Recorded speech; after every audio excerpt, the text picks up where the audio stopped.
اس وقت جتنے بھی کام کرنے والے ساتھی ہیں ان کو چاہیے کہ کام کو صحابہ کی طرح سیرت پر لے کر آئیں، صحابہ کی طرح جو ہے کام کو کریں۔ تو آئیے ساتھیوں سنتے ہیں بیان عالمی امیر حضرت جی مولانا سعد صاحب کا، کیا فرماتے ہیں اپنے اس بیان کے اندر۔ تو آئیے لے چلتے ہیں آپ حضرات کو بیان کی طرف۔ میرے محترم دوستو، بزرگ عزیزو، اس وقت کام کرنے والوں کو سب سے زیادہ ضروری اس بات کی ہے کہ یہ اپنے کام کے تمام اجزاء اور کام کے تمام شعبے اور کام سے متعلق جتنے بھی اجتماعی اعمال ہیں، ان اعمال کو صحابہ کرام کی سیرت پر لانے کی کوشش کریں، تاکہ اس سے کام کے مقاصد کا حاصل کرنا اور اس کے ذریعے اس طریقہ دعوت کو زندہ کرنا جو طریقہ دعوت محمد صلی اللہ علیہ وسلم اور آپ کے صحابہ کا ہے۔ اس لیے کہ عادات اور عبادات ان دونوں پر تو رواج غالب آیا ہوا ہے، عادات اور عبادات ان دونوں پر رواج غالب آیا ہوا ہے۔ وہ یہ کہ مسلمان اپنی بشری حاجتوں کو رواج کے مطابق پورا کرنے میں سہولت محسوس کرتا ہے، لیکن ان حاجتوں کو سنت کے مطابق پورا کرنے میں دقت اور تنگی محسوس کرتا ہے۔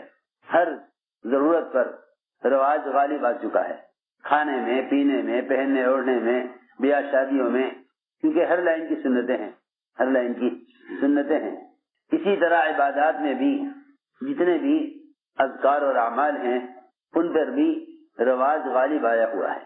تیسری سب سے اہم بنیادی سنت دعوت، اس پر بھی رواج غالب آیا ہوا ہے، اس لیے کہ رواجی طریقوں میں سہولتیں ہیں، رواجی طریقوں میں سہولتیں ہیں۔ لوگ یہ کہہ کر رواجی طریقے اختیار کر لیتے ہیں کہ حکم فرمایا ہے حدیث میں یسرا ولا تعسرا، کہ بھئی آسانی پیدا کرو، مشکل پیدا نہ کرو۔ اللہ اکبر! اگر اللہ کے دین کو امت تک پہنچانے کے لیے جتنے بھی سنت کی لائن کے مجاہدے ہیں، اگر ان کو یہ سوچ کر چھوڑ دیا کہ آسانی پیدا کرو، مشکلات پیدا نہ کرو، تو اس کا مطلب یہ ہوگا کہ پھر دین اور دین کی دعوت خواہش کی بنیاد پر چلے گی، دین اور دین کی دعوت خواہش کی بنیاد پر چلے گی۔ اللہ رب العزت مسلمان کی جان اور مال، اس کو اللہ رب العزت سنت کے مطابق اس راستے میں خرچ کرانا چاہتے ہیں۔ سہولت کے راستے جتنے بھی ہیں وہ سب کے سب مفت ہیں یا ان کے اخراجات بہت کم ہیں۔ مجاہدے کی لائن کی جتنی بھی شکلیں ہیں اس میں جان و مال کا کھپانا اصل ہے۔ ہم نے عرض کیا کہ ہر چیز پر رواج غالب آ رہا ہے، اس لیے ذمہ داری کی سب سے پہلے یہ ہے کہ جتنے بھی اعمال دعوت ہیں ان اعمال دعوت کو صحابہ کرام کی سیرت پر لاؤ، اعمال دعوت کو صحابہ کی سیرت پر لاؤ۔ کس عمل سے کیا مطلوب ہے، کس عمل کا کیا طریقہ ہے، کس عمل سے کیا مطلوب ہے، کس عمل کا کیا طریقہ ہے۔ ہمارا دل چاہتا ہے ہر کام کرنے والا پورے کام کو براہ راست صحابہ کرام کی سیرت سے نقل کرے، اس لیے کہ امت کو دعوت پر مجتمع کرنے اور امت کے قلوب کو اس کام کے لیے مشرح کرنے کے لیے اس کے علاوہ کوئی راستہ نہیں ہے کہ کام کو صحابہ سے نقل کیا جائے۔ سب سے پہلا مقصد انبیاء کی بعثت کا اور سب سے بنیادی مقصد اس دعوت اللہ کی محنت کا سب سے بنیادی مقصد یقینوں کا بدلنا ہے۔ بنیادی مقصد یقین کا بدلنا ہے، بنیادی مقصد یقین کا بدلنا ہے، اس لیے کہ سارے دین کا مدار ایمان پر ہے، پورے دین کا مدار ایمان پر ہے۔ اس یقین کے بدلنے کے لیے ہمیں سب کو اجتماعی طور پر اور سارے عالم کے کام کرنے والوں کو اجتماعی طور پر اس بات پر مجتمع ہونا پڑے گا، اس بات پر مجتمع ہونا پڑے گا کہ ایمان کی تکمیل کا اور کوئی سبب اور کوئی ذریعہ نہیں سوائے اس کے کہ لوگوں کو ایمان سیکھنے کے عنوان پر ان کے ماحول سے نکالا جائے اور دعوت دے کر انہیں مسجد میں ایمان کے حلقوں میں لا کر جوڑا جائے۔ دیکھو دوستو عزیزو، ہم اپنی رائے کو داخل کرتے ہیں اس کام کے طریقہ کار میں، اور ہم یہ دیکھتے ہیں کہ آج کل لوگوں کا مزاج کیا ہے، آج کل لوگوں کا مزاج کیا ہے، لوگ کیا چاہتے ہیں، عوام کیا چاہتے ہیں۔ ان کی چاہت کی رعایت کرنا، ان کی چاہت کی رعایت کرنا ہر لائن کی سنتوں کو ختم کر دے گا۔ عوام کی چاہت کی رعایت ہر لائن کی سنتوں کو ختم کر دے گا۔ اس لیے عمر فرماتے تھے رضی اللہ تعالیٰ عنہ کہ جو اپنی رائے اور تجربات پر چلیں گے، جو اپنی رائے اور تجربات پر چلیں گے وہ سنتوں کے دشمن ہوں گے. جو اپنی رائے اور تجربات پر چلیں گے سنتوں کے دشمن ہوں گے. جو اپنی رائے اور تجربے پر چلیں گے وہ سنتوں کے دشمن ہوں گے. ہم نے پہلی بات عرض کی ہے کہ دعوت کے ذریعے یقین کا بدلنا، اس کام محنت کے ذریعے اپنے ایمان میں کمال پیدا کرنا، یہ صحابہ کے گشت کا موضوع ہے. اور یہ بات یاد رکھیں سب، ہمارے گشت کا موضوع بھی یہی ہے. ہمارے گشت کا موضوع یہی ہے. ہمارے گشت کا موضوع یہی ہے. ہمارے گشت کا موضوع یہی ہے کہ لوگوں کے پاس چل کر جائیں اور ان کو ایمان سیکھنے کا عنوان پر تیار کر کے انہیں ان کے ماحول سے نکال کر اپنے ماحول میں لے کر آئیں. بلکہ اگر یہ کہا جائے کہ صرف یہی ایک صورت، اگر یوں کہا جائے یہی ایک صورت اس امت کے افضل امت ہونے کی ہے، یہی ایک صورت اس امت کے افضل امت ہونے کی ہے کہ لوگوں کے پاس جاؤ اور ان کو دعوت دے کر ان کو ان کے ماحول سے نکال کر اپنے ماحول میں لاؤ، یہی ایک صورت اس امت کے افضل امت ہونے کی ہے.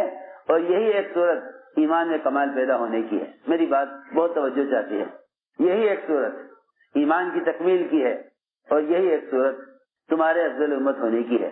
میرا عزیز دوستو، کام خوب پھیل گیا سارے عالم میں. ہر شخص کام کو اپنے تجربات، اپنے مشاہدے، اپنی معلومات اور اپنی رائے کے اعتبار سے سوچتا ہے. یہ اس کام کرنے والوں کی ذمہ امانت ہے، کام کرنے کی ذمہ امانت ہے کہ وہ ان 6 صفات کو، جس کو 6 نمبر تبلیغ میں کہتے ہیں، ان 6 صفات میں سے ہر صفت کو براہ راست محمد صلی اللہ علیہ وسلم اور آپ کے صحابہ کے عمل سے، آپ کے اور آپ کے صحابہ کے عمل سے ثابت کر کے سمجھائیں کہ دیکھو یہ چیز یہاں سے ہے، یہ چیز یہاں سے ہے. کیونکہ جب اس کام کے متعلق غلط چاہنے والے، اس کام کے مقابل آئیں گے، نا، تو وہ تمہارے طریقہ کار کے مقابلے میں ناکام نہیں ہوں گے. وہ پھر براہ راست محمد صلی اللہ علیہ وسلم اور صحابہ کے عمل کے مقابل آنے کی وجہ سے ناکام ہوں گے. میں کچھ کہنا چاہتا ہوں. اتمام حجت ضروری ہے باطل کے مغلوب ہونے کے لیے. اتمام حجت ضروری ہے باطل کے مغلوب ہونے کے لیے. اور اتمام حجت ہوگا نہیں، یعنی ذمہ داری ادا ہوگی نہیں، جب تک تم سارے کام کو براہ راست صحابہ سے نقل نہ کر دو. اس لیے کہ پھر جب باطل آئے گا نا تو وہ باطل براہ راست سنت کے مقابل آئے گا. پھر باطل سنت کے مقابل آئے گا، باطل پھر سنت کے مقابل آئے گا. کیونکہ میں ساتھوں میں عرض کرتا ہوں کہ اس کام کے جتنے بھی پہلو ہیں اور شعبے ہیں وہ سب کے سب براہ راست محمد صلی اللہ علیہ وسلم اور براہ راست قرآن اور حدیث سے لیے ہوئے ہیں. ہم جتنا وہاں سے لینے کی کوشش کریں گے اور جتنا کام کو وہاں سے سمجھائیں گے، باطل اس کام کے مقابلے میں اتنا ہی جلدی ناکام ہوگا. باطل اتنا ہی جلدی اس کام کے مقابلے میں ناکام ہوگا، کیونکہ ذمہ داری ادا نہیں ہو سکتی جب تک کام کو اصل سے بیان نہ کیا جائے. ہم نے ایک بات عرض کی ہے، اپنے گشتوں کو ایمان کی تکمیل کے مقصد پر لاؤ کہ بھئی یہ گشت اور ملاقاتیں اور یہ دعوت علماء میں لانا یہ ایمان کی تکمیل کا سبب ہے. میں آپ کو سب سے صاف طور پر عرض کرتا ہوں کہ جو اہمیت ایمان کی ہے ایک مومن کے لیے، وہ اہمیت گشت کی ہے. جو اہمیت ایک مومن کے لیے ایمان کی ہے وہ اہمیت گشت کی ہے. ابھی ہم میں یہ بات ہے نہیں کہ ہم گشت کو ایمان کی تکمیل کے ارادے سے کریں. ابھی یہ بات کام کرنے والوں میں نہیں ہے کہ وہ گشت ایمان کی تکمیل کے ارادے سے کریں. دیکھو میں کچھ کہہ رہا، ابھی یہ بات کام کرنے والوں میں نہیں ہے کہ وہ گشت ایمان کی تکمیل کے ارادے سے کریں. ابھی جو گشت ہو رہا ہے وہ تو اپنی فرصت، اپنی چاہت اور حالات اور ماحول، اور یہ بھی دیکھتے ہیں کہ بھئی کوئی اہم کام اگر اس وقت نہیں ہے، فارغ ہیں تو چلو گشت کر لیں. ہر سمجھتے تھے ہم بچا ہوا وقت اور زائد وقت اس کام کو دیتے ہیں، اس کام کو بچا ہوا اور زائد وقت اس کام کو دیتے ہیں. میں نے عرض کیا کہ گشت کو ایمان کی تکمیل پر لے کے آؤ، کہ گشت ہم اس لیے کرتے ہیں تاکہ اس کے ذریعے ہمارا ایمان کامل ہو جائے. تو جو اہمیت اسلام میں ایمان کی ہوئی اور جو اہمیت ایک مسلمان کے لیے اور ضرورت ایک مسلمان کے لیے ایمان کی ہے، وہ ضرورت گشت کی ہے، وہ ضرورت گشت کی ہے۔ کبھی ہم نے اس بات پر غور نہیں کیا کہ گشت ایمان کی تکمیل کے لیے ہے، جبکہ آپ دیکھیں گے کہ ایک نہیں متعدد صحابہ سے یہ بات ثابت ہے کہ وہ اپنے ایمان کی ترقی اور ایمان کی تکمیل کے لیے گشت کرتے تھے، ایمان کی تکمیل اور ایمان کے ازدیاد اور ایمان کو بڑھانے کے لیے گشت کرتے تھے۔ تو میں نے دو باتیں عرض کی ہیں، ایک تو یہ کہ یہ امت افضل امت نہیں ہو سکتی جب تک یہ خود چل کر دوسروں کے پاس جائے، ان کو دعوت دے کر اپنے ماحول میں لے کر آئے، اس کے بغیر یہ امت افضل امت نہیں ہو سکتی۔ یہ سارے محدثین کے امام ابو ہریرہ رضی اللہ تعالیٰ عنہ خود یہ فرماتے ہیں کہ تم خیر امت جب ہو سکتے ہو جب تم لوگوں کے پاس چل کر جاؤ اور ان کو ان کے ماحول سے نکال کر اپنے ماحول میں لاؤ، اور یہاں لا کر اپنے ماحول میں ان کے دل میں اسلام کی رغبت پیدا کرو۔ جب تک تم یہ نہیں کرو گے تم خیر امت نہیں ہو سکتے۔ وہ اس آیت کی تفسیر یہ کرتے ہیں، امام محدثین ابو ہریرہ اس آیت کی یہ تفسیر کرتے ہیں، وہ کہتے ہیں کہ تمہارے خیر امت ہونے کا تو اصل سبب یہ ہے کہ تم لوگوں کو ان کے ماحول سے نکال کر لاتے ہو، اپنے ماحول میں لا کر ان کے دل میں اسلام کی رغبت پیدا کرو۔ میں نے عرض کیا کہ گشت کا موضوع، اصل گشت کا مقصد ایمان میں کمال پیدا کرنا ہے، جس میں صحابہ کرام ایک ایک کی جا کر خوشامد کرتے اور کہتے کہ تھوڑی دیر کے لیے ہمارے ساتھ آ جاؤ، تھوڑی دیر کے لیے ہمارے ساتھ بیٹھ جاؤ، تھوڑی دیر کے لیے ہمارے ساتھ چلو، اپنے پر ایمان لائیں گے۔ حضرت فرماتے تھے کہ ایمان کی تکمیل کے لیے لوگوں کو ان نقشوں میں سے نکالنا جن نقشوں میں اللہ کے غیر سے ہونے کو بولا جاتا ہے، سوچا جاتا ہے، مسجد میں لا کر یہاں اللہ کا تعارف کرانا، یہ ایمان کی تکمیل کا اصل سبب ہے۔ تو گویا گشت کا موضوع یہ ہے کہ لوگوں کو ان کے ماحول سے نکال کر اپنے ماحول میں لایا جائے۔ یہ ہمارے یہاں گشت کا اصل مقصد یہ ہے، اس لیے کہ مسجد کی طرف کسی کو چلا لینا یہ جہاد میں سے ہے، یہ جہاد میں سے ہے، کسی کو مسجد کی طرف چلا لینا جہاد میں سے ہے، کیونکہ حدیث میں صراحتاً فرمایا کہ مسجد کی طرف چل کر آنا جہاد میں سے ہے، مسجد کی طرف چل کر آنا جہاد میں سے ہے۔ جب مسجد کی طرف چل کر آنا جہاد ہے تو لوگوں کو مسجد کی طرف آنے کے لیے تیار کرنا یہ کیسے افضل جہاد نہیں ہو سکتا، یہ کیسے افضل جہاد نہیں ہو سکتا؟ تو میں نے عرض کیا کہ سب سے پہلا کام یہ ہے کہ ایمان میں کمال پیدا کرنے کے لیے لوگوں کو دعوت دے کر مسجد میں ایمان کی مجلسوں میں حلقوں میں لا کر جوڑا جائے، اس لیے کہ یہ سنت نبویہ ہے۔ حضور اکرم صلی اللہ علیہ وسلم نئے آنے والوں کی تربیت اور تعلیم اور ان کے دل میں اسلام کی رغبت پیدا کرنے کے لیے انہیں مسجد کے ماحول میں رکھا کرتے تھے۔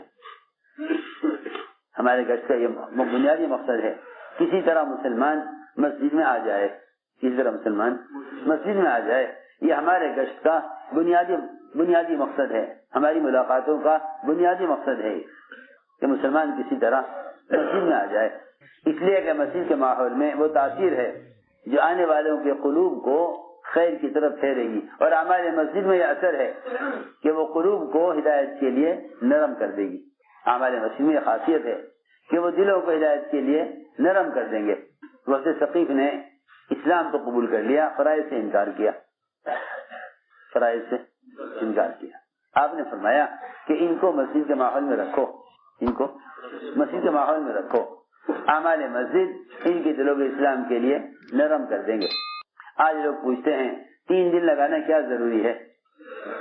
لوگ بیچارے یہ سمجھتے ہیں کہ تبلیغ مدرسہ ہے دین سیکھنے کے لیے، جبکہ مولانا ریاض کا ملفوظات میں ہے کہ اس کام سے دین سیکھ لینا ایسا ہے جیسے کسی بچے کا ابتدا میں مکتب میں الف با تا سیکھ لینا، یہ ملفوظات میں چھپا ہوا ہے، کسی بچے کا مکتب میں الف با تا سیکھ لینا، یہ تبلیغ میں ایسا ابتدائی مرحلہ ہے۔ یہ جیسا کوئی بچہ وہ الف با تا سیکھ لے تو الف با تا سیکھ کر فارغ نہیں ہو جاتا، ایسے ہی اس کام کا جو اصل مقصد تھا وہ تو یہ تھا کہ امت کو ان اعمال پر مجتمع کرو، جمع کرو جو اعمال خود اعمال تربیت، اعمال ہدایت ہیں۔ میں نے عرض کیا کہ لوگ پوچھتے ہیں ہندی لگانے کیا ضروری ہے. ثمامہ ابن اسال بڑی مالدار اور اپنی قوم کے سردار اور بڑی حیثیت کے آدمی تھے، کیونکہ خواص کو بھی ماحول میں لایا جاتا تھا. حکم بن کیسان بھی اپنی قوم کے سردار تھے، حکم بن کیسان بھی اپنی قوم کے سردار تھے، ثمامہ بن اسال بھی اپنی قوم کے سردار تھے. یہ خواص میں سے سمجھے جاتے تھے. یہ نہیں کہ خواص کے لیے کوئی الگ انتظام کیا جائے، بلکہ عوام اور خواص کو مسجد میں عمل کے ماحول میں ایسا مجتمع کر کے رکھا جاتا تھا تاکہ کام کرنے والوں کے ساتھ اختلاط سے ان کے دلوں میں اسلام کی رغبت پیدا ہو. ایک دن گزر گیا، ثمامہ بن اسال کو پوچھا ثمامہ کیا ارادہ ہے کہ آپ مجھے قتل کر دیں؟ تو آپ ایسے آدمی کو قتل کریں گے جس کے خون کی بڑی قیمت ہے، جس کا خون بہت اہم ہے، بہت اہم آدمی ہے. تقتل ذا دمین، جس کے خون کی اہمیت ہے. میں ایسا کوئی عام آدمی نہیں ہوں کہ آپ مجھے قتل کر دیں، اور اگر آپ مجھے چھوڑ دیں، مجھ پر احسان کریں تو میں آپ کے احسان کی قدر کروں گا، اور اگر قدر کریں گے تو کسی ایک عام آدمی کو قدر نہیں کریں گے. آپ نے فرمایا کہ ابھی اس کے دل میں اسلام کی رغبت پیدا نہیں ہوئی، اس کو ابھی آج اور مسجد میں رہنے دو. دیکھو تو صحیح، کسی صاف بات ہے، اسے آج اور مسجد میں رہنے دو. اگلا دن ہوا، پھر پوچھا سوامی کیا ارادہ ہے؟ وہی جواب، یا قتل کر دو یا مال لے کر چھوڑ دو، میں اسلام قبول نہیں کروں گا. فرمایا اسے آج اور مسجد میں رہنے دو. تیسرا دن ہو گیا. تیسرے دن جب 3 دن پورے ہو گئے، آپ نے صحابہ سے اب اسے کھول دو، اب اس کو کھول دو، اب اس کو کھول دو. وہاں سے نکلے ایک باغ میں گئے، غسل کیا، پاک کپڑے پہنے، واپس مسجد میں آئے. جو ضدی کافر 3 دن سے اسلام سے انکار کر رہا ہو، اس کے 3 دن مسجد میں اس لیے گزروائے تاکہ اس کے دل کے اندر سے شرک اور کفر کا اثر ختم ہو اور اس سے اسلام کی رغبت پیدا ہو. یہ حضور اکرم صلی اللہ علیہ وسلم کا مستقل طریقہ تربیت تھا، کہ اسے عمل کے ماحول میں رکھا جائے. میں نے عرض کیا کہ ایسے بے شمار واقعات ہیں جو مسجد ثقیف نے اسلام قبول کیا، فرائض سے انکار کیا. فرمایا انہیں مسجد میں رکھو. اعمال مسجد میں یہ خاصیت ہے کہ یہ ان کے دلوں کو اسلام کے لیے نرم کر دیں گے. تو ہم نے عرض کیا کہ سب سے بنیادی بات یہ ہے کہ اپنے ایمان کی تکمیل کے لیے، اپنے ایمان میں زیادتی اور اپنے ایمان کی ترقی کے لیے لوگوں کو دعوت دے کر ایمان سیکھنے کے عنوان پر مسجد میں جمع کرو. 3 موضوع ہیں صحابہ کی گشت کے، 3 موضوع ہیں صحابہ کی گشت کے: ایمان پر جمع کرنا، نماز پر جمع کرنا اور علم کے حلقوں پر جمع کرنا. یہ 3 صحابہ کرام کی گشت کے موضوع ہیں: علم، ایمان اور نماز. کیونکہ نماز اسلام کا وہ رکن ہے جس کا درجہ سر کی طرح ہے، اور ایمان تو آپ جانتے ہی ہیں کہ اس کے بغیر تو کسی عمل کا اعتبار نہیں ہے. تیسری چیز علم ہے کہ علم کے بغیر کوئی عمل قابل قبول نہیں ہے. یہ 3 بنیادی فریضے ہیں: علم، ایمان، علم اور نماز. یہ 3 فریضے بنیادی فریضے ہیں. ان 3 فریضوں پر امت کو جمع کرنا یہ ہمارے گشت کا موضوع ہے. بہت آسان بات ہے. ان 3 فریضوں پر امت کو جمع کرنا یہ ہمارے گشت کا اصل موضوع ہے. امت نماز کی ادائیگی پر آئے، ایک مسلمان سے فریضہ نماز ادا کروانا یہ ہمارے گشت کا موضوع ہے. ایک مسلمان سے نماز کا فریضہ ادا کروانا یہ ہمارے گشت کا موضوع ہے. میرے دوستو، لوگ سمجھتے ہیں کہ اوامر اور نواہی، بھلائی کو حکم کرنا، برائی سے روکنا. میں نے ایک بات عرض کی تھی شروع میں، یاد ہوگی، کہ ہر چیز پر رواج غالب آ رہا ہے. اور رواج یہ ہے کہ جتنے بھی اوامر اور نواہی ہیں ان سب کو کتابوں میں اور کاپیوں میں اور مختلف قسم کے رسائل اور اخبارات میں لکھ دیا جائے. یہ رواج ہے، سنت نہیں ہے. ہماری بات توجہ چاہتی ہے بہت. امر معروف نہی عن المنکر جو اس امت کے افضل امت ہونے اور اس امت کی نجات کا واحد سبب ہے، جس نے یہاں تک فرمایا ہے، علماء نے بھی لکھا ہے اور احادیث میں بھی ہے کہ اگر مسلمان یہ عمل نہیں کرتا، دوسروں کو بھلائی کا حکم نہیں کرتا اور دوسروں کو برائی سے نہیں روکتا، اگرچہ خود اپنے نفس کی اصلاح کے لیے پوری کوشش کرتا ہو، علماء نے لکھا ہے کہ ایمان اس سے بغیر کامل نہیں ہوگا۔ ہم سمجھتے ہیں گشت کرنا کیا ضروری ہے، ہم سمجھتے ہیں گشت کرنا کیا ضروری ہے، حالانکہ گشت جو ہے، اللہ کرے میری بات آپ لوگوں کو سمجھ آ جائے، ہم سوچتے ہیں گشت کرنا کیا ضروری ہے، حقیقت یہ ہے کہ گشت امر معروف اور نہی منکر کے فریضے کے ادا کرنے کی عملی شکل ہے۔ گشت امر معروف اور نہی منکر کے فریضے کے ادا کرنے کی عملی شکل ہے، اور یہی مسنون ہے، یہی مسنون ہے، یہی مسنون ہے۔ باقی جتنے بھی طریقے بات کے ہیں سارے طریقے رواجی ہیں، سنت طریقے نہیں ہیں، سنت طریقے نہیں ہیں، باقی سب طریقے رواجی ہیں۔ اخبار میں ایک کالم دے دیتے ہیں امر معروف نہی منکر کا کہ لوگ اخبار پڑھتے ہیں، اس سے بھی پڑھ لیں گے، آپ دیکھیے تو صحیح کہاں، یعنی اس راستے سے اوامر نواہی کو کی اشاعت کر کے لوگ سمجھتے ہیں کہ ہم نے فریضہ ادا کر دیا۔ اخبار میں ایک کالم اب امر معروف کا اور ایک کالم نہی منکر کا دیتے ہیں، کیوں سوچتے ہیں کہ لوگ اخبار پڑھیں گے اسے بھی پڑھ لیں گے تاکہ پتہ چل جائے کہ عوامل کیا ہیں، نواہی کیا ہیں۔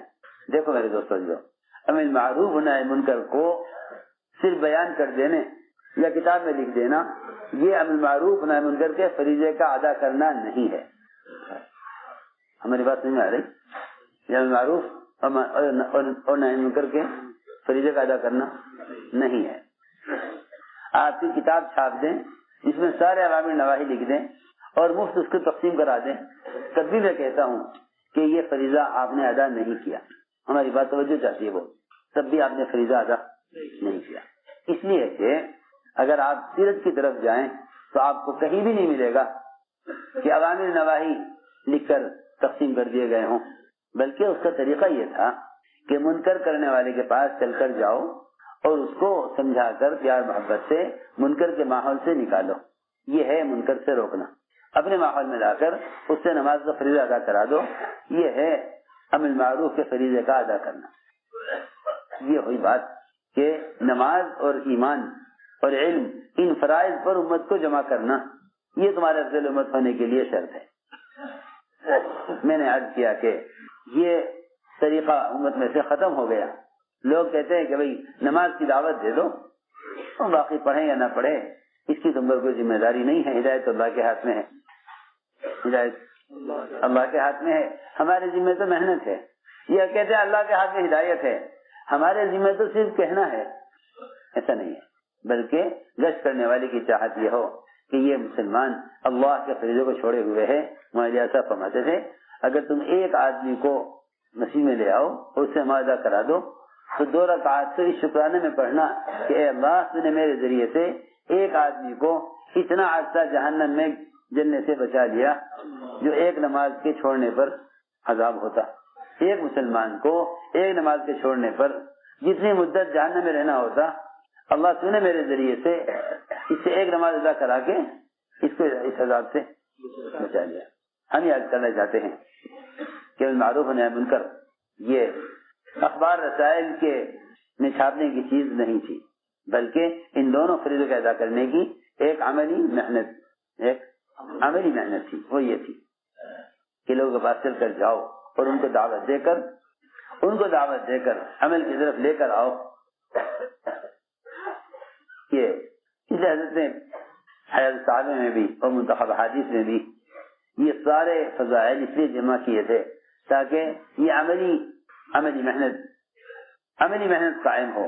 حیات صحابہ حضرت نے سارے اعمال اور حلقے صحابہ کرام کے ثابت کیے ہیں جو مسجد میں اجتماعی طور پر لگائے جاتے تھے۔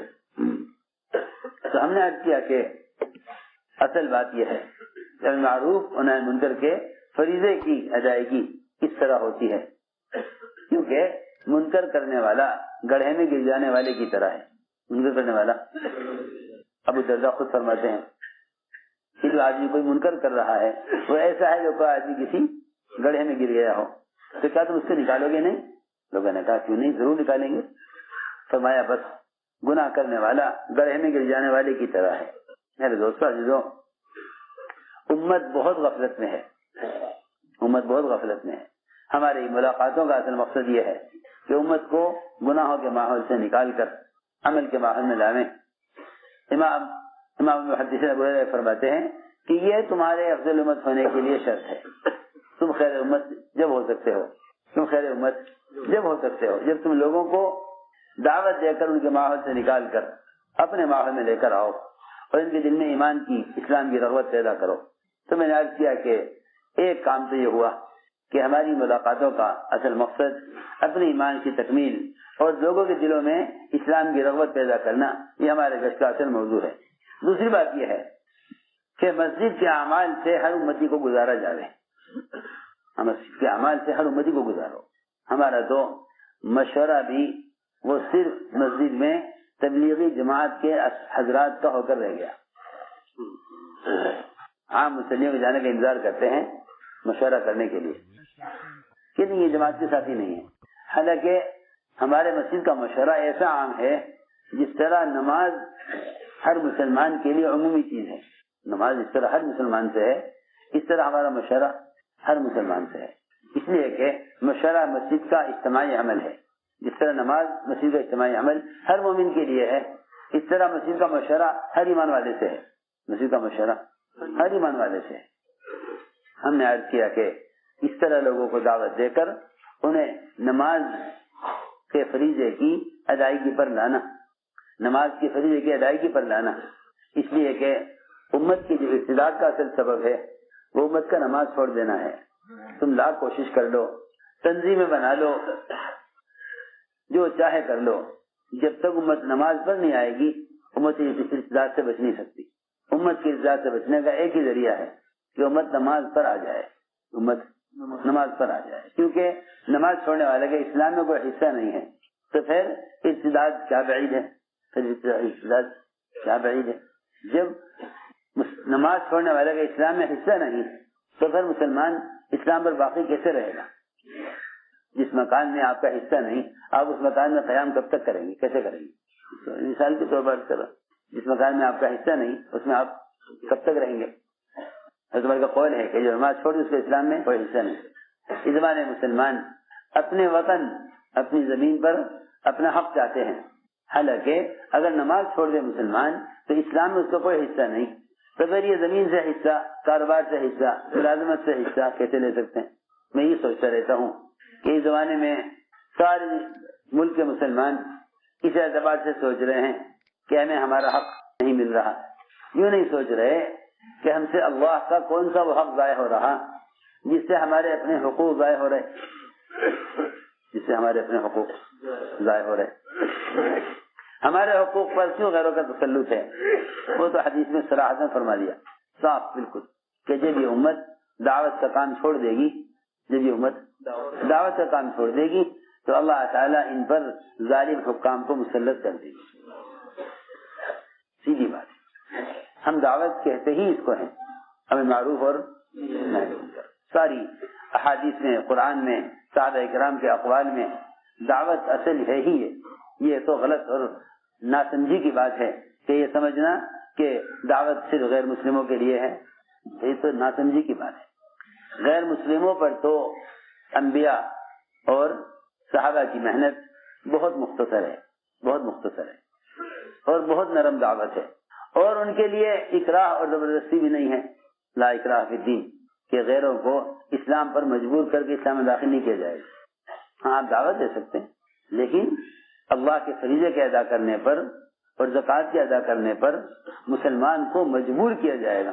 ابو بکر رضی اللہ تعالیٰ عنہ قتال کے لیے تیار تھے زکوٰۃ روکنے والوں سے، قتال کے لیے تیار تھے زکوٰۃ روکنے والے، لیکن حضور اکرم صلی اللہ علیہ وسلم نے اس کافر کو قتل نہیں کیا جس نے آپ پر تلوار سوت لی تھی جب آپ قیلولہ فرما رہے تھے درخت کے نیچے، اور یہ فرمایا آپ نے اس دیہاتی سے کہ اسلام لاؤ گے، اس نے کہا نہیں اسلام نہیں لاؤں گا، تو آپ نے قتل نہیں کیا۔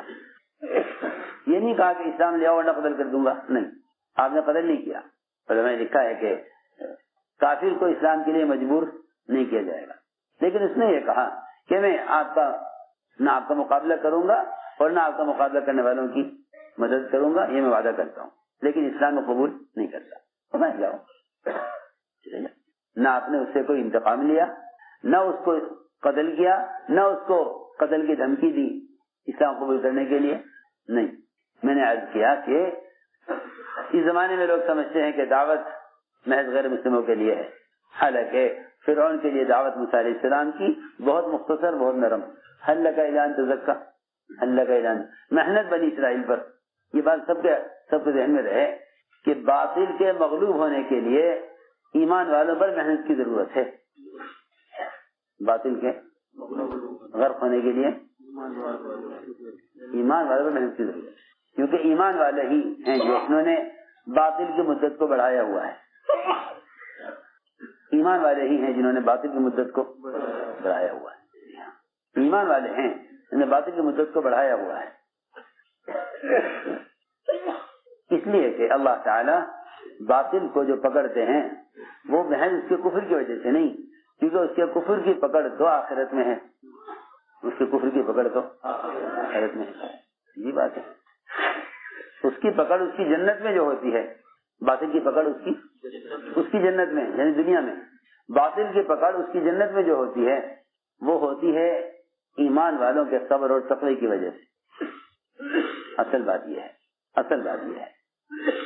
کہ باطل کی پکڑ اس کی جنت میں وہ آخرت سے پہلے وہ صرف اس لیے ہوتی ہے کہ ایمان والے اعمال اور عبادات پر مجتمع ہوں۔ وَتَمَّتْ كَلِمَةُ رَبِّكَ الْحُسْنَى عَلَى بَنِي إِسْرَائِيلَ بِمَا صَبَرُوا وَدَمَّرْنَا مَا كَانَ يَصْنَعُ فِرْعَوْنُ۔ اللہ نے فرعون کو پکڑا ہے بنی اسرائیل کے صبر اور تقوی کی وجہ سے، تو سارے وعدے کے لیے پورے کر دیے، سارے وعدے پورے کر دیے بنی اسرائیل کے لیے، اور فرعون کو پکڑ لیا۔ آج بھی یہی بات ہے، جتنے بھی فرائض سارے عالم میں ہیں ان کے لیے ہدایت ہماری سب سے پہلی چاہت ہے، لیکن اگر مسلمان ایمان اعمال صالحہ پر مجتمع ہے تو پھر باطل مقابلے پر نہیں آ سکتا، آئے گا تو مغلوب ہو جائے گا۔ میں عرض کرنا چاہتا تھا کہ امر معروف و نہی منکر اس فریضے کا ادا کرنا یہ آنے والے عذاب کو ہٹا دے گا جو عذاب مقدر ہو چکا ہے۔ صحیح حدیث میں ہے کہ مشرق کے آباد کرنے والوں کی وجہ سے اللہ تعالی آنے والے جو عذاب مقدر ہو چکا اس کو کیا مطلب ہے اس کا مطلب یہ تھوڑا ہی ہے کہ آپ مسجد میں اعتکاف کر لیں عذاب ہٹ جائے گا، آپ مسجد میں بیٹھ کر تلاوت اور ذکر عبادت کر لیں اس سے عذاب ہٹ جائے گا، نہیں۔ میں کچھ کہنا چاہتا ہوں انفرادی عبادات سے عذاب نہ ہٹے گا۔ اس وقت حالات جیسے بھی ہیں، کہیں امراض کی شکل میں، کہیں حکام کی زیادتیوں کی شکل میں لوگ آگے پوچھیں گے کوئی وظیفہ بتا دو۔ ہم نے عرض کیا کہ سب سے بنیادی وظیفہ جو مسلمان کا تھا امر معروف اور نہی منکر، جو سب سے بنیادی وظیفہ تھا مسلمان کا، جس کے چھوڑنے کے نتیجے میں ظالم حکام مسلط کیے گئے ہیں۔ حدیث ہے نا، میں تو ادھر سے کچھ بھی نہیں کہہ رہا، جس کے چھوڑنے کے نتیجے میں ظالم حکام مسلط کیے گئے ہیں۔ تم اس فریضے کی ادائیگی پر آ جاؤ تو اللہ تعالیٰ اس عذاب کو ہٹا دیں گے، کیونکہ یہ فریضہ سنت کے طریقے پر ادا نہیں ہو رہا۔ امر معروف اور منکر کا فریضہ سنت کے طریقے پر ادا نہیں ہو رہا، ہم یہ سمجھانا چاہتے ہیں۔ امر معروف اور نہی منکر کا فریضہ سنت کے طریقے پر ادا نہیں ہو رہا۔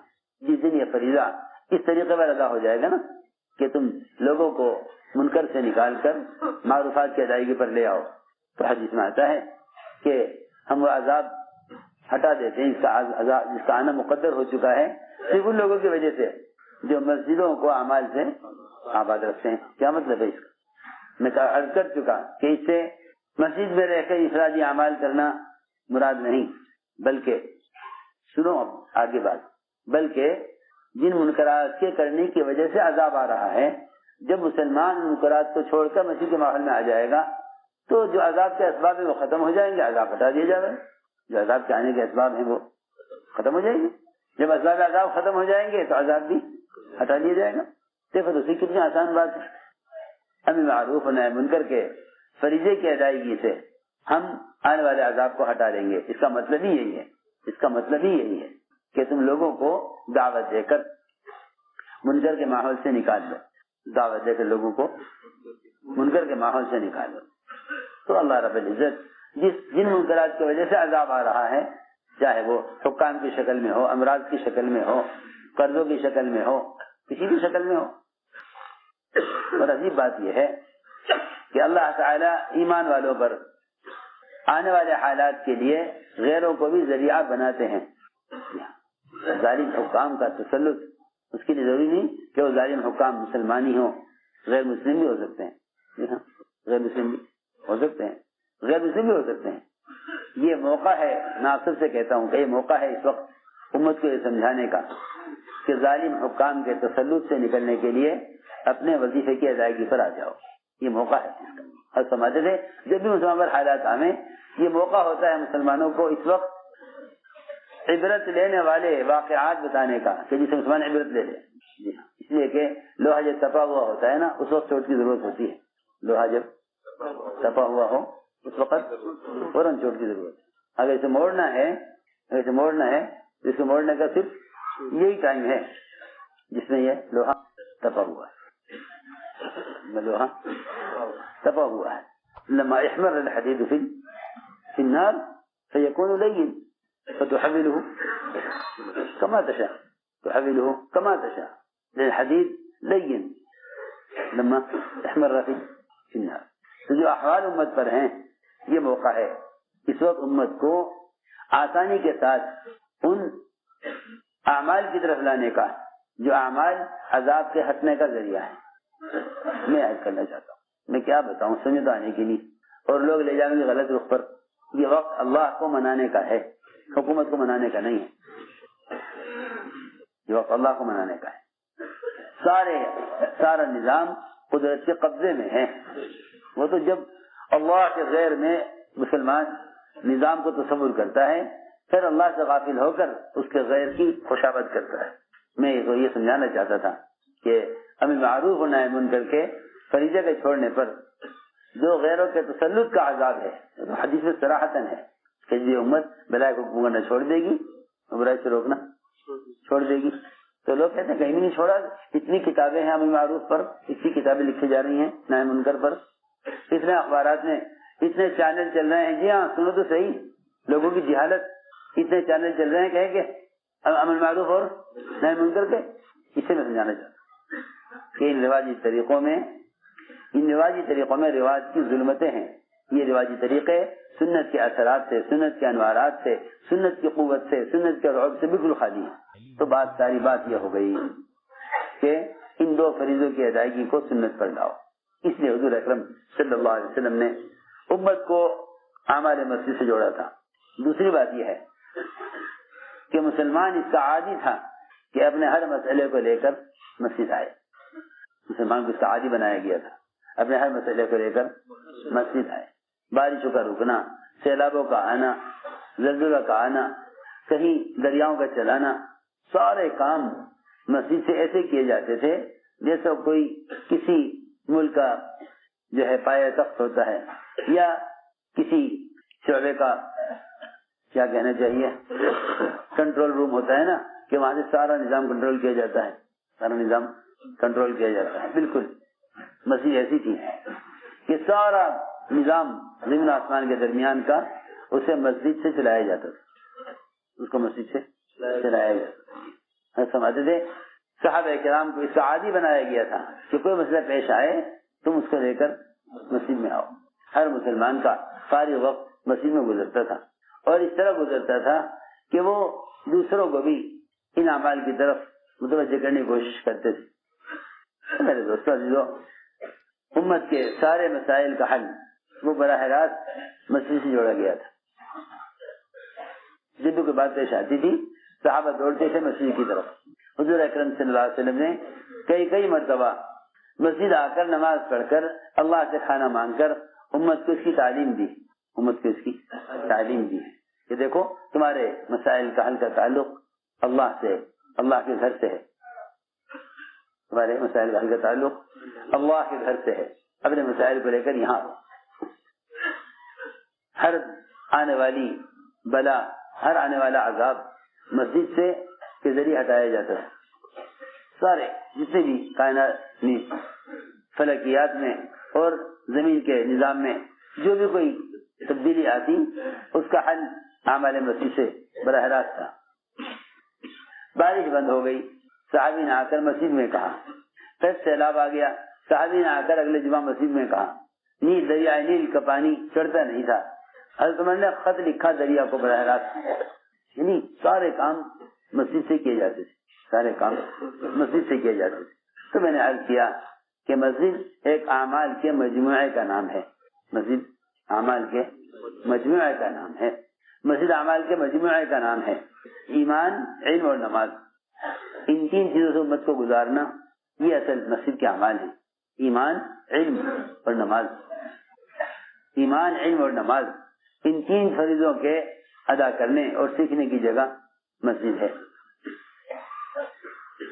اس لیے ہر عمل کو یعنی کمال کے درجے تک پہنچانے کے لیے, ہر عمل کو کمال کے درجے تک پہنچانے کے لیے وہ علم ہے.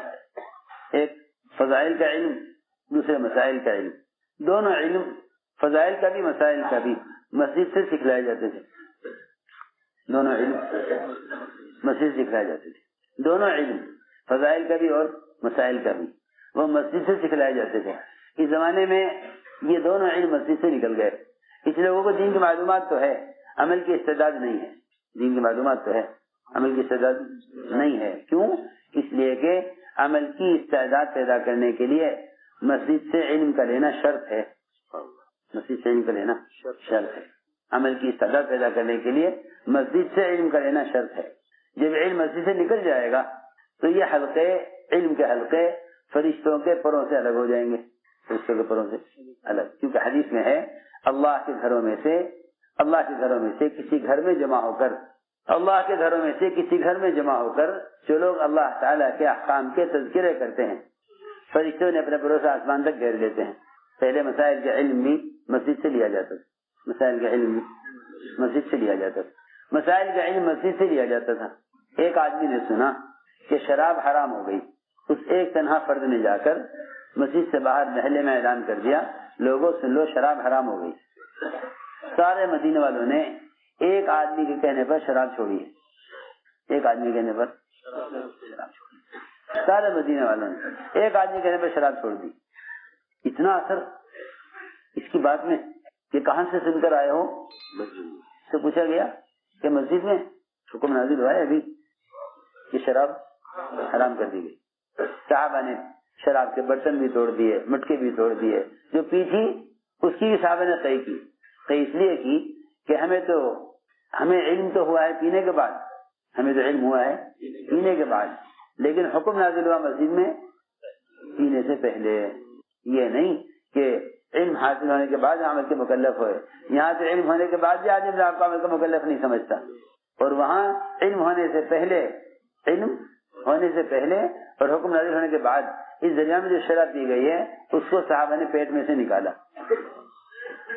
یہ کیسے ہو سکتا ہے کہ حکم تو نازل ہو چکا تھا مسجد میں اور ہمیں معلوم ہوا ہے پینے کے بعد, لہٰذا اسے بھی نکالو اندر سے. اصل بات یہ ہے, اصل بات ہمارے درس کا موضوع ہے یہ کہ ہم لوگوں کو فضائل کے علم پر جمع کرنا چاہتے ہیں, اور یہ ہماری دلی تمنا ہے کہ علماء مسجد کو وقت دیں تاکہ محلے کا ہر فرد وہ شریعت کے فرائض کے, نماز اور غسل اور طہارت کے مسائل مسجد میں آ کر علماء سے معلوم کریں. ضرورت ہے اس بات کی کہ امت کو بنیادی فرائض کا علم سکھلانے کے لیے, عقائد اور فرائض کا علم سکھلانے کے لیے علماء تعلیم کے نظام کو مسجد کی سطح پر لائیں. یہ علماء سے ہم تو صاحب والوں سے کہتے ہیں کہ اپنی مسجد کو مدرسہ بناؤ تاکہ محلے کا ہر فرد, ہر مسلمان اپنے معاملات سے لے کر عبادات تک کے سارے مسائل مسجد سے معلوم کرے. کیونکہ حلال حرام کے تذکرے یہ مسجد کا عمل ہے. حلال حرام کے تذکرے مسجد کا عمل ہے. یہ کتاب کا کام نہیں ہے.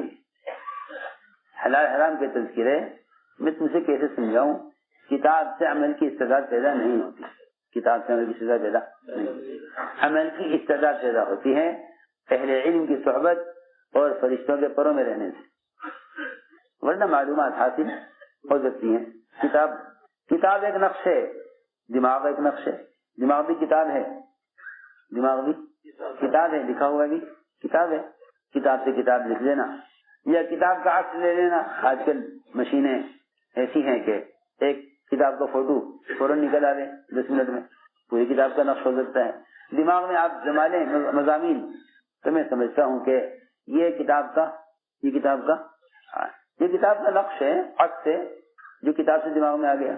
اصل علم تو یہ نہیں ہے، اصل علم تو یہ نہیں ہے، اصل علم تو وہ ہے کہ جس سے جو دل میں اتر کر اللہ کا خوف پیدا کرے، اصل علم تو وہ ہے دل میں اتر کر اللہ کا خوف پیدا کرے، جس کو فرمایا کہ انما یخشی اللہ من عباد العلماء، کہ اللہ کے بندوں میں سے اللہ سے ڈرنے والے وہ صرف علماء ہیں، کہ علم تو اللہ کا خوف پیدا کرے گا۔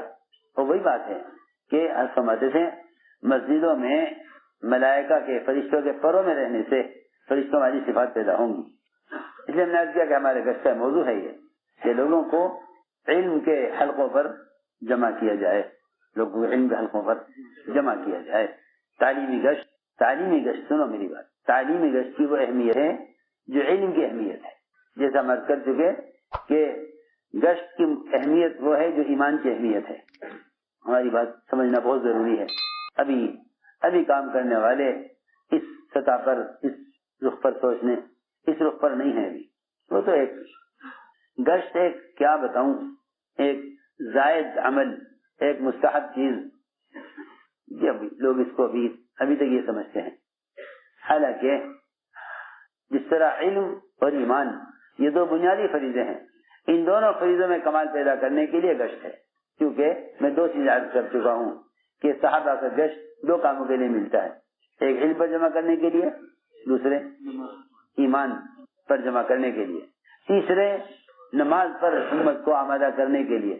آپ جانتے ہیں اذان کی مشروعیت سے پہلے، اذان کی شروع ہونے سے پہلے صحابہ ملاقاتیں کر کے لوگوں کو نماز کے لیے مسجد میں لاتے تھے۔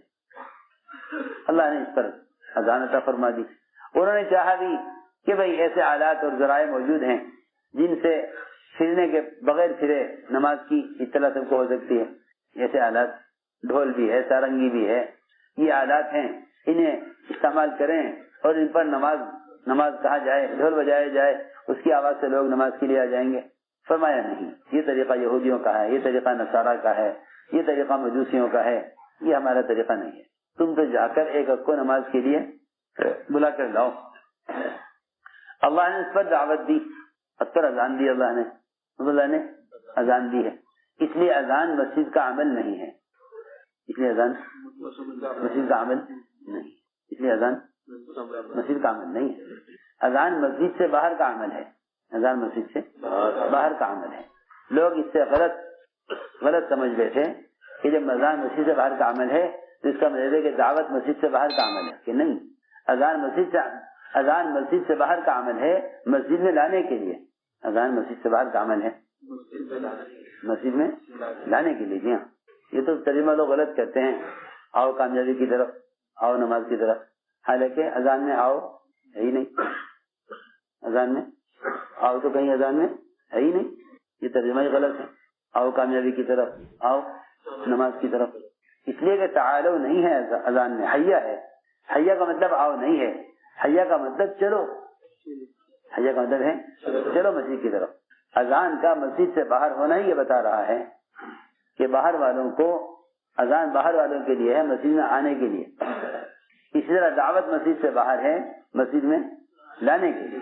کیونکہ بلال رضی اللہ تعالیٰ عنہ مسجد نبوی سے الگ، مسجد نبوی سے دور ایک اونچے مکان پر چڑھ کر اذان دیا کرتے تھے، مسجد سے نہیں بلکہ ایک آدمی کا مکان اونچا تھا، اس پر چڑھ کر بلال اذان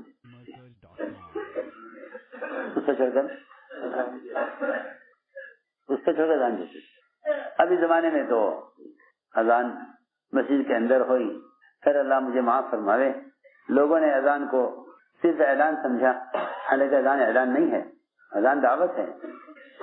اذان کو تو حدیث میں دعوت تامہ کہا ہے۔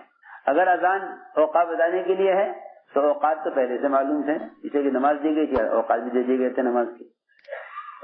اذان تو بہت بعد میں آئی، نماز کے اوقات تو پہلے سے بتا دیے تھے. تو اذان دعوت ہے، اذان دعوت ہے، اذان دعوت ہے اور مسجد میں آنے کے لیے ہے. اذان دعوت ہے اور مسجد میں آنے کے لیے ہے. اس لیے اذان مسجد سے باہر کا عمل ہے. لیکن کیونکہ اس زمانے میں امت رواج کی طرف جا رہی ہے، اس رواج نے اذان کو ایسا ختم کیا. ہم ایک ملک میں گئے، وہاں مغرب کی نماز کے لیے مسجد گئے، اذان ہوئی. ہم نے اذان کے بعد پوچھا بھائی مؤذن کہاں ہے، ان سے ملاقات کرنی ہے. کہنے کہیں باہر سے آئے ہو؟ کہیں باہر سے. میں نے کہا بھائی باہر سے آئے، یہاں کے نہیں ہے. کہنے کہ اسی لیے تو پوچھ رہے مؤذن کہاں ہے. کیا بات ہے، بھی تو اذان ہوئی ہے، ہم مؤذن سے ملنا چاہتے ہیں. اس نے کہا یہاں پورے ملک میں کسی مسجد میں کوئی مؤذن نہیں ہوتا. ارے کہ صاحب کہہ رہے ہیں ہمیں تو ابھی اذان سنی ہے. یعنی وہ تو نیٹ سے ہوتی ہے اذان.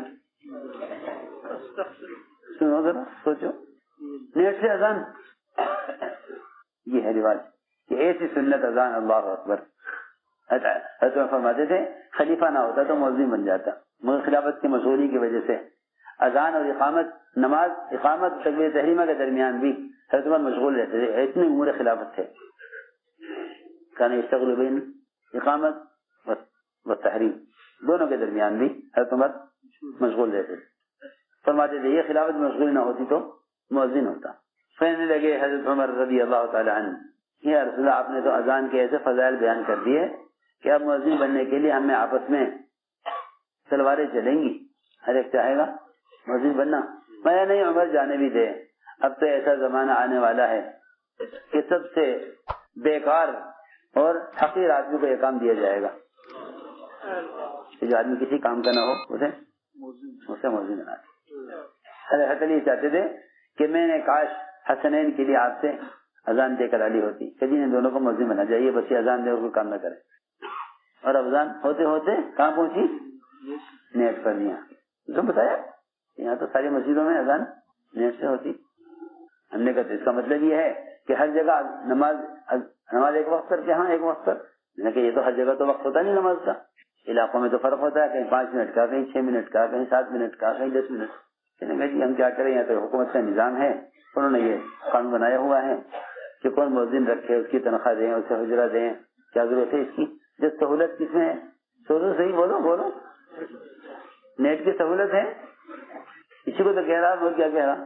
جی ہاں، تم اذان دو نیٹ پر یا تم دین کے پیغام پہنچاؤ نیٹ پر، دونوں برابر ہیں. دونوں بتاؤ کیا نیٹ سے اذان ہو سکتی ہے؟ جب نیٹ سے اذان نہیں ہو سکتی تو پھر نیٹ اور موبائلوں سے بلائے کو حکم کیا جا سکتا ہے؟ یہ تو دعوت ہے، اور کیا دعوت ہے. اس کو کہہ رہا ہوں کہ ہر چیز پر رواج غالب ہے. ہماری ذمہ داری ہے یہ کہ اعمال دعوت کو مسجد نبوی کے معمول پر اور سنت پر لائیں. یہ ہماری ذمہ داری ہے سب کی. ہم نے عرض کیا کہ علم اس طرح مسجد سے لیا جاتا تھا اور علم کے لیے گشت ہوتا تھا. علم کے لیے گشت ہوتا تھا. سارے محدثین کے امام ابو رضی اللہ تعالیٰ عنہ تعلیم کے دوران بازار میں گشت کر رہے تھے اور لوگوں کو تعلیم حلقوں میں بھیج رہے تھے. مجھے عرض کرنا ہے کہ مسجد کے اعمال خود اعمال تربیت ہیں. یہ مسجد کے اعمال تربیت ہے. اس لیے کہ اللہ تعالیٰ نے ہدایت کا وعدہ اور تربیت کا وعدہ اعمال مسجد سے کیا ہے. فَعَسَىٰ أُولَٰئِكَ أَن يَكُونُوا مِنَ الْمُهْتَدِينَ کہ یہی ان سے امید کی جا سکتی ہے کہ ہدایت یافتہ ہوں جو اعمال مسجد میں مسجد کی اجتماعی اعمال میں شریک رہتے ہیں. یہ ہوں گے ہدایت یافتہ. اور یہ بھی وعدہ ہے کہ اللہ ان کے دلوں سے اپنے غیر کا خوف نکال دیں گے. یہ بھی قرآن کا وعدہ ہے.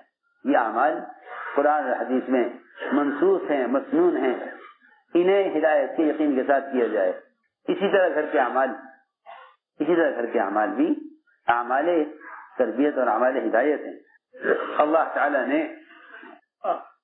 تعالی نے جہاں صفات ایمانیہ کو مرد و عورت میں مشترک بیان کیا ہے، جہاں اللہ نے قرآن میں صفات ایمانیہ کو مرد اور عورتوں میں مشترک بیان کیا ہے، وہ ایک ہی جگہ ہے. وہ ایک، میری بات توجہ جاتی ہے، وہ ایک ہی جگہ ہے صرف جہاں تمام صفات ایمانیہ کو مرد اور عورتوں میں مشترک بیان کیا ہے. بین صفات ایمانیہ کلھا مشترک بین الرجال والنساء. یہ ذرا سمجھنے کی، غور کرنے کی بات. صفات ایمانیہ کو مرد اور عورتوں میں جہاں اللہ نے مشترک بیان کیا ہے وہ قرآن میں ایک جگہ ہے، اور ان صفات کو ان اعمال کے بعد بیان کیا ہے، ان صفات کو ان اعمال کے بعد بیان کیا ہے جو اعمال اجتماعی ہیں، جو اعمال اجتماعی ہیں۔ وقرن فی بیوتکن ولا تبرجن تبرج الجاہلیۃ الاولی واقمنا الصلاۃ وآتینا الزکاۃ واطعنا اللہ ورسولہ انما یرید اللہ لیذهب عنکم الرجس اہل البیت ویطہرکم تطہیرا واذکرن ما یتلی فی بیوتکن من آیات اللہ والحکمہ ان اللہ کان لطیفا خبیرا۔ آگے پڑھتے چلے جاؤ آخر تک، مسلمین مسلمات، مومنین مومنات، قانتین قانتات، ساری صفات ایمانیہ بیان کی، اور مشترک مرد عورت دونوں، مرد عورت دونوں۔ عجیب بات ہے، یہ ملے گا کہ مسجد کے ماحول سے تو مردوں کو بھی ملے گا، لیکن گھر کے اعمال سے مرد عورت دونوں بنیں گے، کیونکہ گھر دونوں کے جمع ہونے کی جگہ ہے، مسجد مردوں کے جمع ہونے کی جگہ ہے، مسجد مردوں کے جمع ہونے کی جگہ ہے، اور گھر دونوں کے جمع ہونے کی جگہ ہے، گھر دونوں کے جمع ہونے کی جگہ ہے، مسجد مردوں کے جمع ہونے کی جگہ ہے۔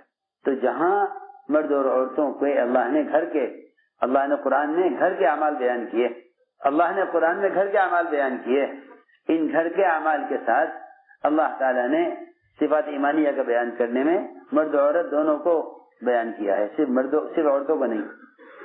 یہ گھر کے اعمال عورتوں کے لیے اور مسجد کے اعمال مردوں کے لیے، یہ نہیں، بلکہ مرد مسجد سے جو اعمال لے کر آئیں، وہ اعمال گھر میں عورتوں کو جمع کر کے ان کے ساتھ ان اعمال کو کریں، تو اس سے مرد عورت بنیں گے۔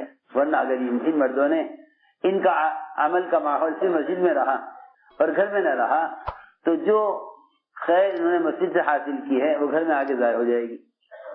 دیکھو، دونوں جگہ ماحول قائم رکھنے کے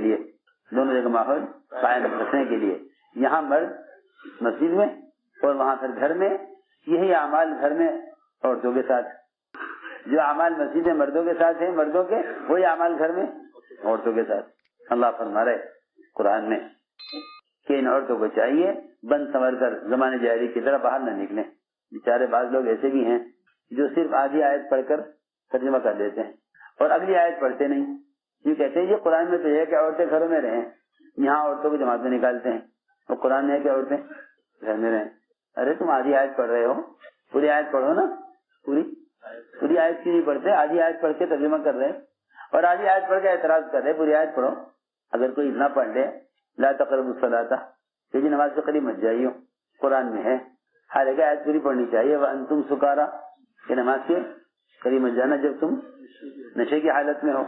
تو آدھی آیت پڑھ کے کیسے بات سمجھ میں آئے گی کہ جی کہہ دیا عورتوں کو چاہیے گھر میں رہیں، کرنا فی بیوتکن، ارے پوری آیت پڑھو نا، ولا تبرجنا تبرج الجاہلیۃ الاولی، کہ پہلے زمانے جاہلیت کی طرح بند سنور کر بے پردہ بازاروں میں نہ پھریں۔ یہ پوری آیت تو پڑھتے نہیں کہ جی کرنا فی بیوتکن، گھروں میں رہو۔ حالانکہ ان اعمال کو دوسرے گھروں میں زندہ کرنے کے لیے، اعمال دعوت ہر گھر میں قائم کرنے کے لیے، اس لیے کہ اعمال دعوت وہ اعمال ہدایت اور اعمال تربیت ہیں، اور قرآن حدیث میں یہ اعمال بھرے ہوئے ہیں۔ اللہ یہ حکم دے رہے ہیں کہ ان عورتوں کو چاہیے اور مردوں کو چاہیے کہ دونوں جمع ہو کر اجتماعی طور پر گھروں کے اندر یہ اعمال قائم کریں، اللہ کی قدرت کی نشانیوں کو بیان کریں، یہ تو ایمان کا حلقہ ہے، اور قرآن کی تلاوت کریں، یہ بھی قرآن میں ہے، اور نماز قائم کریں، یہ بھی قرآن میں ہے، اپنے مال کی زکات دیں، یہ بھی قرآن میں ہے، اللہ کے رسول کی اطاعت کریں۔ اللہ فرما رہے ہیں کہ میں تمہیں گھر کے ان اعمال کے ذریعے پاک کرنا چاہتا ہوں۔ دیکھو تو صحیح، لوگ کہتے ہیں اعمال میں تزکیہ، یہ اعمال تزکیہ کے لیے کافی نہیں، اور اللہ فرما رہے میں پاک کرنا چاہتا ہوں۔ لوگ جنہیں اللہ پاک کرنے کا ارادہ کرنے، کیا ان پر کوئی گندگی باقی رہ سکتی ہے؟ جنہیں اللہ پاک کرنا چاہتے ہیں ان پر گندگی باقی رہ سکتی ہے؟ انما یرید اللہ لیذهب عنکم الرجس اہل البیت، ساری گندگی شرک کی، کفر کی، یہاں تک کہ گناہوں کی چاہت بھی ان اعمال کے ذریعے اللہ تعالیٰ ختم فرما دیتے ہیں۔ اس لیے عرض کیا کہ یہ اعمال جتنا ان کو سرے سے بیان کرو گے اتنا ہی اللہ رب العزت کی طرف سے ہدایت کا فیضان اور اللہ کی طرف سے ہدایت کے فیصلے ہوں گے، کیونکہ اعمال ہدایت ہیں۔ اجتماعی قرآن کا حلقہ گھروں میں اجتماعی طور پر قرآن کا حلقہ. عمر رضی اللہ تعالیٰ عنہ حضور اکرم صلی اللہ علیہ وسلم کو قتل کرنے کے لیے چلے, غصے میں بھرے ہوئے, فیصلہ کر کے کہ آج سے میں نعوذ باللہ آپ کو نمٹا کر آؤں گا. یہ فیصلہ کر کے نکلے کہ نعوذ باللہ آج آپ کو نمٹا کر آتا ہوں. پتہ چلا بہن کے گھر میں دین داخل ہو گیا, تو کہا پہلے بہن کی خبر لوں. وہاں گئے تو قرآن کی تفسیر کا اجتماعی حلقہ چل رہا تھا.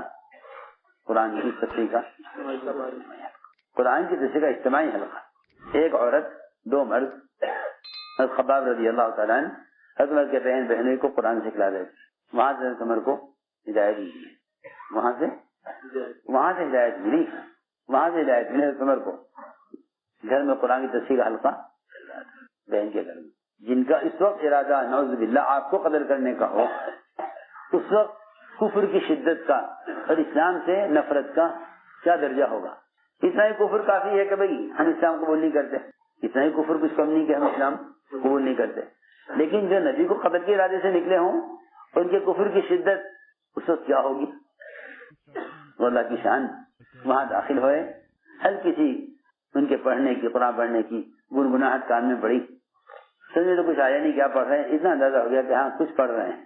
پہلی جو آیت پڑھی حضرت عمر کی وہ پڑھی اننی انا اللہ لا الہ الا انا فاعبدنی, سورۃ طٰہٰ پڑھ رہے تھے. وہیں سے حضرت عمر نے کہا کہ مجھے لے چلو, میں اسلام قبول کرنا چاہتا ہوں. یعنی آپ اندازہ تو کریں نا, گھر کے ان اعمال کے اندر اللہ تعالیٰ نے عمر جیسے اسلام سے ضد رکھنے والے کو ہدایت دی. اور ہم یہ سوچیں کہ بھئی یہ اگر کسی کو اس سے اختلاف ہو تو بھئی اختلاف نہیں کرنا چاہیے, کام چھوڑ دینا چاہیے. ارے سنو تو صحیح, ایک صاحب میرے سے کہنے لگے کہ بھئی اگر کسی کو اس سے اختلاف ہے تو بھئی آپس کا اتفاق ضروری ہے, اور اگر آپس کا اتفاق اس کو چھوڑنے پر ہو جائے تو اس میں کیا حرج ہے, چھوڑ دو. ایک صاحب نے کہا میرے سے کسی کو اس سے اختلاف ہے کہ بھئی گھر میں قرآن کا حلقہ نہ ہو تو چھوڑ دو اس کو. عجیب بے عقل لوگ ہیں, کہتے ہیں کہ اصول ٹوٹ جاوے ساتھی نہ ٹوٹے. عجیب آدمی ہے, عجیب بے عقلی کی سوچ ہے. اصول ٹوٹ جاوے ساتھی نہ ٹوٹے, کمال ہو گئے. ارے تم کام سمجھاؤ, بتلاؤ, سمجھ میں آ گئے اچھی بات ہے, نہیں سمجھ میں آتا تو تمہاری مرضی ہے, کیا بات ہے. ہر ایک کی اپنی رائے, اس کی شان ہے. ہر ایک کی اپنی رائے, اس کی اپنی شان ہے. نہیں سمجھ میں آتا تو نہیں صحیح, کیا بات ہے. میں حیران ہو گیا کہ بھئی اگر کسی کو اختلاف ہے اس سے تو بھئی اختلاف نہیں ہونا چاہیے, اتفاق ہونا چاہیے. کہ ہاں اتفاق تو اسی پر ہونا چاہیے کہ صحابہ نے کیا کیا ہے. بات اصل یہ. اگلا مرحلہ آیا تشکیل کا عورتوں کی. ایک صاحب کہنے لگے کہ بھئی عورتوں کا کام وہ نہیں جو مردوں کا ہے. میں نے کہا اچھا, جب آپ نے کہا تقسیم کر لیا کہ امر معروف و نہی عن منکر کی ذمہ داری مردوں کی ہے عورتوں کی نہیں ہے, یہ کہاں سے نکال رہا ہے. امر معروف و نہی عن منکر, ہمارا تو سارا کام ہی اس فریضے کی بنیاد پر ہے. کہنے لگے جی ہاں ٹھیک ہے, لیکن عورتوں کا کام اتنا ضروری نہیں جتنا مردوں میں. چلو, حالانکہ اکثریت عورتوں کی.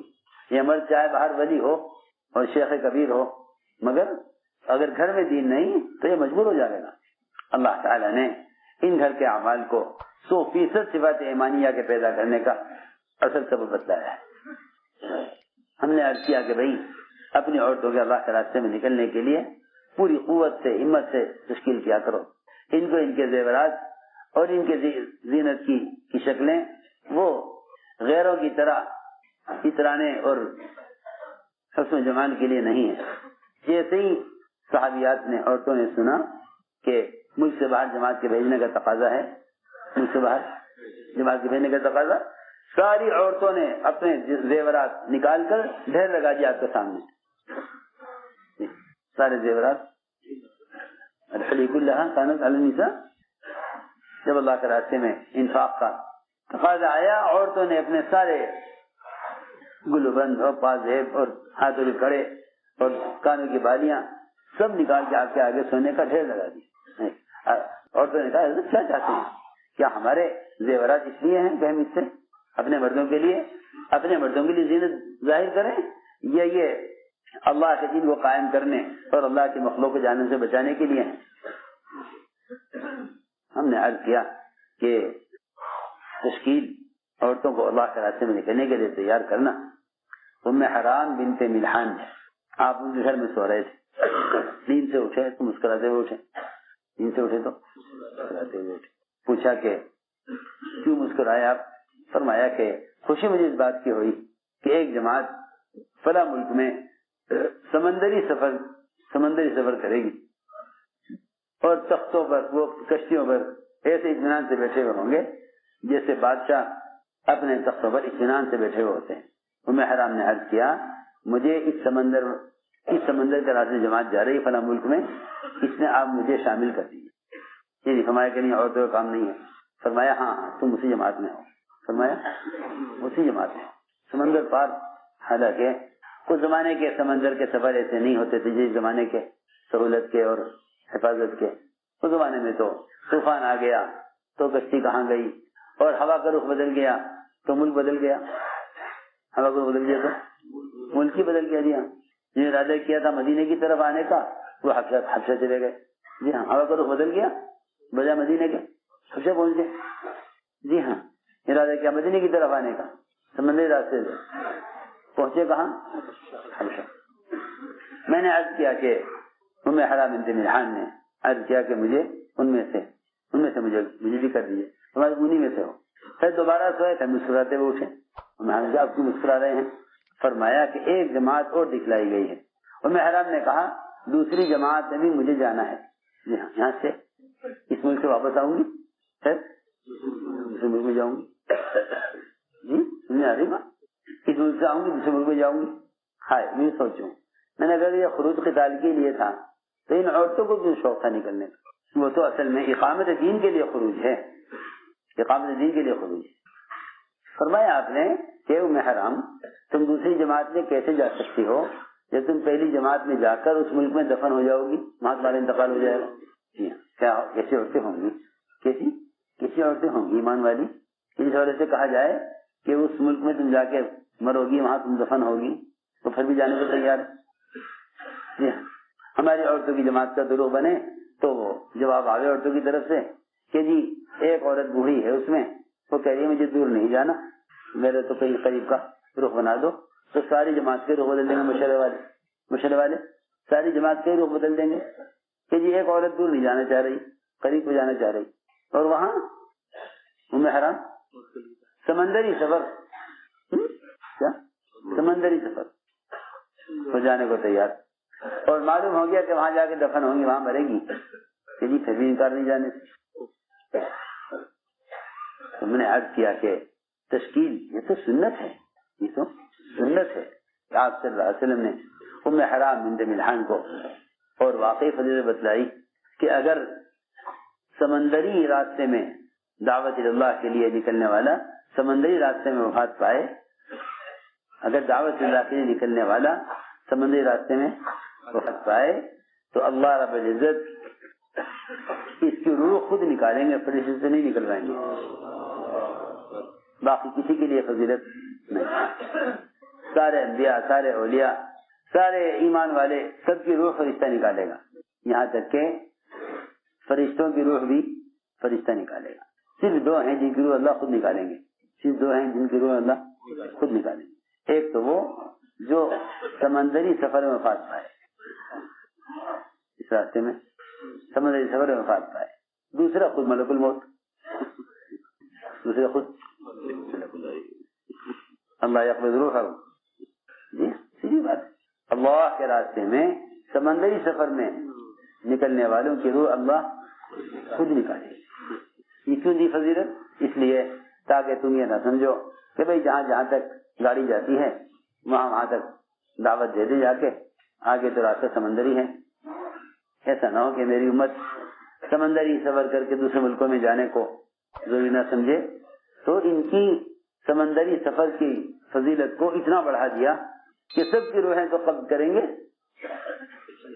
فرشتہ، سب کی روحوں کو تو قبض کرے گا فرشتہ، اور اللہ کے راستے میں سمندری سفر مرنے والے کی روح اللہ خود قبض کریں گے. ابن ماجہ شریف کی روایت ہے. ابن ماجہ شریف کی روایت ہے کتاب الجہاد کی کہ اللہ رب العزت نے ان کی روحوں کا قبض کرنا اپنے ذمہ لیا ہے، وہ فرشتے کے حوالے نہیں کریں گے۔ یہ میرے وہ خاص بندے ہیں، یہ میرے وہ خاص بندے ہیں جن کی روح میں خود قبض کروں گا، کیونکہ یہ میرے دین کو قائم کرنے کے لیے سمندری سفر میں، سمندری راستے میں تھے، ان کی روح میں خود نکالوں گا۔ میرے دوست میں نے عرض کیا کہ سارے کام کو اس کے لیے ہم عرض کرتے ہیں کہ حیات صحابہ خوب پڑھا کرو، حیات صحابہ خوب پڑھا کرو تاکہ کام سیرت کی طرف جائے، کام سیرت کی طرف جائے۔ بس یہ ساری نقل حضرت اور محنت اس لیے ہے تاکہ امر معروف اور نہی منکر کی عملی محنت قائم ہو۔ ہمارے گھر کا موضوع یہی ہے، ہمارے گھر کا موضوع یہی ہے، ہمارے گھر کا موضوع یہی ہے، امر معروف اور نہی منکر کی عملی شکل قائم ہو۔ نہی منکر کیا ہے کہ منکر کرنے والے کو منکر کے ماحول سے نکالنا، اس کو منکر سے روکنا ہے۔ یہ مت کرو، یہ کر لو، یہ امر معروف نہی منکر کی تقریر ہے، تحریک نہیں ہے، تحریک یہ نہیں، یہ تقریر ہے، یہ کرو یہ مت کرو، یہ تقریر ہے، یہ تقریر ہے، تحریک نہیں ہے۔ تحریک یہ ہے کہ منکر کرنے والے کے پاس چل کر جاؤ اور منکر کرنے والے کو اس کے ماحول سے نکالو، یہ تحریک ہے۔ کہ میں عرض کر چکا کہ منکر کرنے والا گڑھے میں گر جانے والے کی طرح ہے۔ الزام دینا، یہ نکلنے کی ترغیب دینا، یہ اس سے کوئی فائدہ نہیں بلکہ نقصان کا اندیشہ ہے کہ جتنی دیر تم بیان کرو گے اتنی دیر میں شاید وہ مر جائے گا اندر پانی میں۔ تو آسان سی بات ہے سمجھنے کے لیے، تو کنویں میں گر جا رہے ہیں اور آپ اسے باہر نکلنے کی ترغیب دیں تو بھائی آپ باہر آ جاؤ، وہ نکل سکتا ہے؟ امت گناہوں میں اتنی گہرائی میں جا چکی ہے کہ کتابیں لکھنے، پوسٹر چھاپنے اور تقریر کرنے سے کوئی فائدہ نہیں ہے۔ میں یہ کہنا چاہتا ہوں، عجیب بات ہے، فرمایا حدیث میں کہ قرب قیامت کی علامت ہے، قرب قیامت کی علامت ہے کہ لوگ قلم سنبھال لیں گے اور ہر ایک لکھے گا۔ لوگ کیا سنبھال لیں گے؟ قلم، اور ہر ایک لکھے گا، ہر ایک لکھے گا، ہر ایک قلم سنبھال لے گا، ہر ایک لکھے گا۔ یہ قرب قیامت کی علامت ہے۔ ورنہ ابوبکر رضی اللہ تعالیٰ عنہ قرآن کے جمع کرنے پر بھی راضی نہیں تھے، قرآن کو جمع کرنے پر بھی راضی۔ حالانکہ قرآن کے جمع کرنا اس لیے ضروری کہ اس کی تلاوت بذات خود مقصود ہے، کسی اور کتاب کی تلاوت مقصود نہیں ہے۔ تو کتاب سے علم حاصل کرو، عمل کرو۔ قرآن کی تلاوت بذات خود مقصود ہے اور کسی کتاب کے پڑھنے کا حکم نہیں ہے، قرآن کے پڑھنے کا حکم ہے۔ جس کتاب کے پڑھنے کا حکم ہے مستقل مطلوب ہے اور مستقل مقصود ہے تلاوت، اس کو بھی حضرت ابوبکر رضی اللہ عنہ جمع کرنے کے لیے تیار نہیں تھے۔ وہ تو بات حضرت عمر کی صحیح تھی، حضرت عمر چاہتے تھے کہ قرآن ایک جگہ لکھ دیا جائے کیونکہ حفاظ کرام جنگوں میں شہید کیے جا رہے ہیں، ایسا نہ ہو کہ کوئی آیت رہ جائے، ضائع ہو جائے، کسی حافظ کے سینے میں ہو اور لکھی بھی نہ ہو اور وہ حافظ اللہ کے راستے میں شہید کر دیا جائے۔ تو اس بات پر تو بغیر تیار ہو گئے، ورنہ وہ قرآن جمع کرنے کو بھی تیار تھے۔ یہ تو میں نے عرض کیا کہ اس زمانے میں امر معروف و نہی منکر وہ صرف کتابوں کی اور رسائل کی اور اخبارات کی زینت بن کر رہ گئے۔ تو جو آدمی کنویں میں گر جا رہے، گڑھے میں گر جا رہے، آپ بتائیے اسے الزام دینے سے یا اسے باہر نکلنے کی ترغیب دینے سے کوئی فائدہ ہے؟ اس وقت ضرورت کہیں کی ہے اس کو نکالنے کی کہ اس کو نکالو اس میں سے۔ بس ہم یاد کرنا چاہتے ہیں کہ ہمارے گھر کا موضوع ہے ملک و بیرون ملک ہر جگہ جماعتیں پھر کر ہر جگہ امر معروف و نہی منکر کے فریضے کا عملی نظام قائم کریں۔ مسجد کو وقت دینا اس لیے ہے، مسجد کو وقت دینا اس لیے ہے تاکہ منکر کرنے والوں کو منکر کے ماحول سے نکال کر معروفات کے ماحول میں لایا جائے۔ یہ اصل نقل و حرکت کا مقصد ہے۔ ساری بات کا خلاصہ یہی ہے کہ ان اعمال کو اعمال ہدایت اور اعمال تزکیہ یقین کرتے ہوئے کرو، اصل بات یہ ہے۔ اور انشاءاللہ جتنی نقل و حرکت اور خروج اور یہ اعمال جتنی صحابہ کی سیرت کی طرف آئیں گے اتنی، کیونکہ ابوبکر صدیق رضی اللہ تعالیٰ خود فرماتے ہیں کہ اس امت کے بعد والے سدھر نہیں سکتے جب تک امت وہ نہ کرے جو امت کے پہلو نہیں کیا۔ تو ساتھیوں یہ تھا بیان عالم میر حضرت جی مولانا اسحاق صاحب کا جو کہ آپ کے سامنے رکھا۔ اسی طرح اور کوئی نئی بیان اور کوئی نئی اپڈیٹ کے لیے آپ ہمارے چینل کو لائک شیئر سبسکرائب ضرور کریں انشاءاللہ.